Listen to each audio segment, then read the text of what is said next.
Right here, just arrived from MSC Marine in Seattle, is the keel cooler.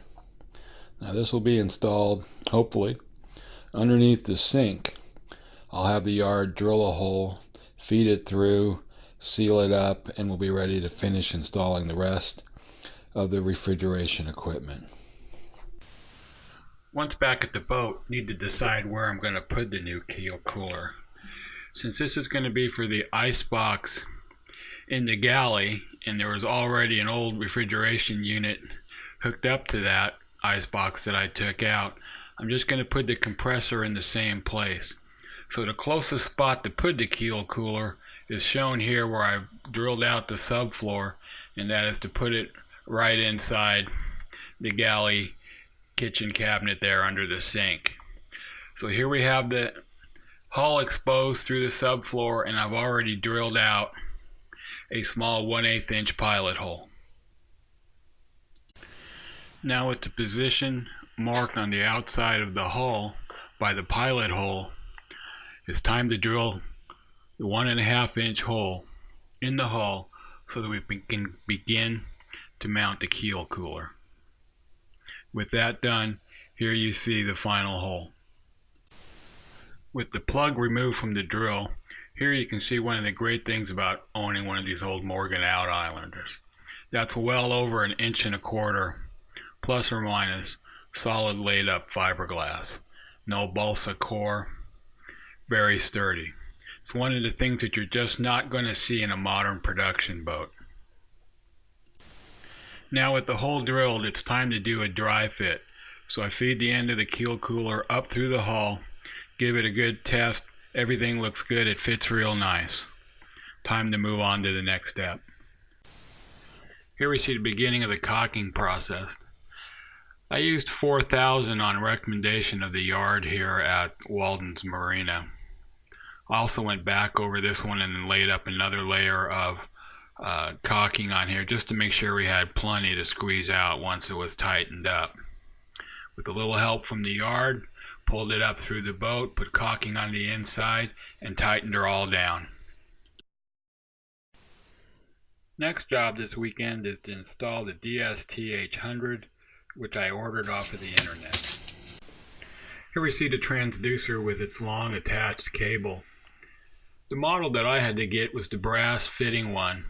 It's considerably longer and more expensive than the standard DST-800.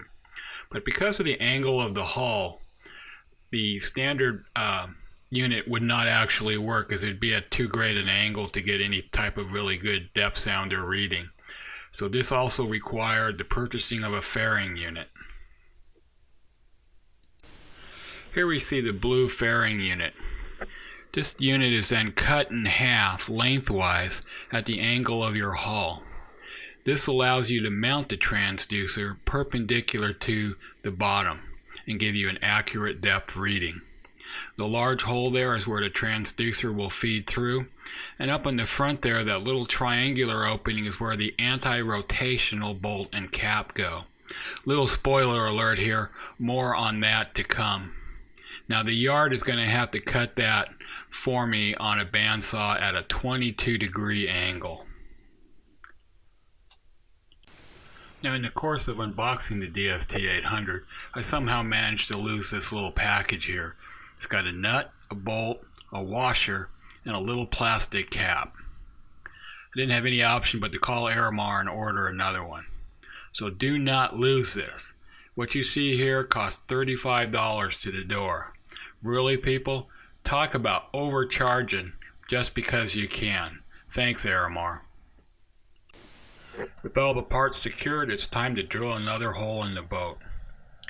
The location that I had picked out for this is under the starboard settee there. You can see the round hole where I marked it out. I used the same procedure, drilled the pilot hole, checked on the outside to make sure I had plenty of clearance between that planned hole and the existing keel cooler for the first refrigeration unit.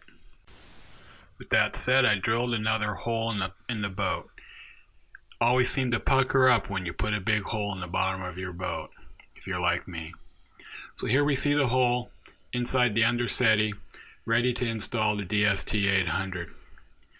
Now the yard was supposed to have cut that fairing block I showed you earlier, but their bandsaw blade was dull. It ended up raining and they weren't able to get a new one. So the completion of this project is being delayed another week. What can I say? It's a typical boat project. I know some of you have been there too.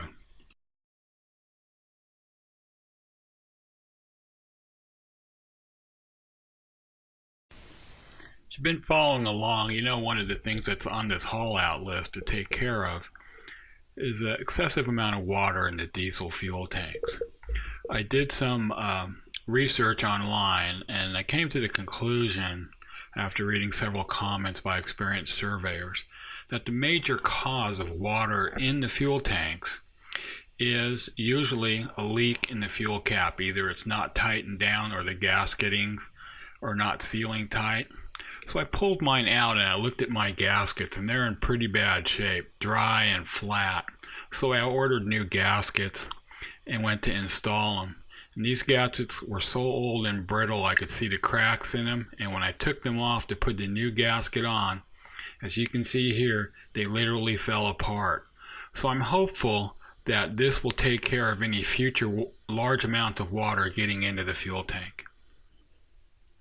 Well, everybody, that's it for this week's update. As always, we'd like to thank you for stopping in. Give us a thumbs up if you like what you see. If you're so inclined, we'd love to have you hit that subscription button.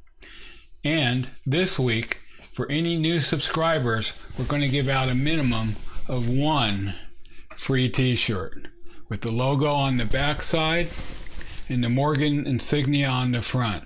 These are good, heavy quality cotton t-shirts. So let's go ahead and hit that subscription button and see if you get a t-shirt. As always, we'd love to have you stop in next week, see the updates on how the jobs are going. And as always, thanks for stopping in.